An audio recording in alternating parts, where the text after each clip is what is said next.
in recent days that trumpeted the global financial crisis and predicted further decline for the U.S. In language that was in turn mocking and ominous, the newest posting credited al-Qaeda with having lured Washington into a trap that, quote, had exhausted its resources and bankrupted its economy. It further suggested that a terrorist strike might swing the election to McCain and guarantee an expansion of U.S. military commitments in the Islamic world.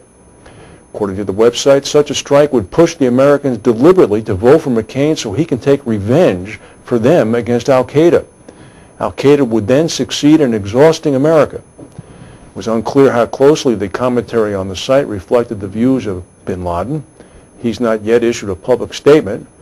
Islamic militants have generally had less to say about Barack Obama. Leaders of the Iranian-backed Hezbollah group had expressed a favorable view of Obama during the spring, but later retracted that after he then delivered a series of speeches expressing support for Israel. Pretty tortured logic on the part of al-Qaeda. That's, I guess, what you'd expect from them. The next story is related to this previous story. I don't know how, but you draw your own conclusions. If you're in England, you saw these buses today.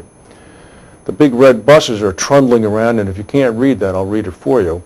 It's an ad on the side of the bus. It says, "There is probably no God.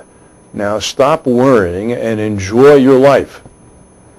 British atheists announced this morning a high-profile advertising campaign which put posters on London buses. By this morning, as many as 4,000 donors had given about $80,000 U.S. on a website set up to take in contributions to fund continuing ads.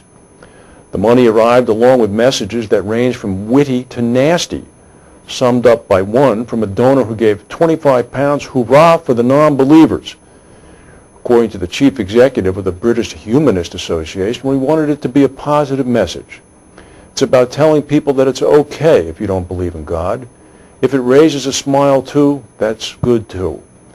While the vast majority of British people identify themselves as Christians, only a small percentage attend church regularly. Atheism is far more popular and socially and politically accepted in Britain than in the U.S. Many people in England who do not believe in God call themselves humanists or secularists. The British Parliament, for example, has an active and growing group of legislators who describe themselves as humanists. It's fortunate that they are living in England and not under Taliban-controlled territory. And I just have a word of caution from Mr. bin Laden or his al-Qaeda allies. If he thinks he's exhausted the West, he hasn't. He hasn't. Tonight the World Series begins, which in the United States is a really big deal. It pits the National League's Philadelphia Phillies, who come from a town about 45 miles from where I'm sitting, against the American League's Tampa Bay Rays. The first game is going to be played tonight down in St. Petersburg, Florida. We will not be reporting game-by-game results to you, but I just wanted you to be aware of it. Thank you for watching, and if there's any other news, we'll come back and see you. If not, we'll see you tomorrow.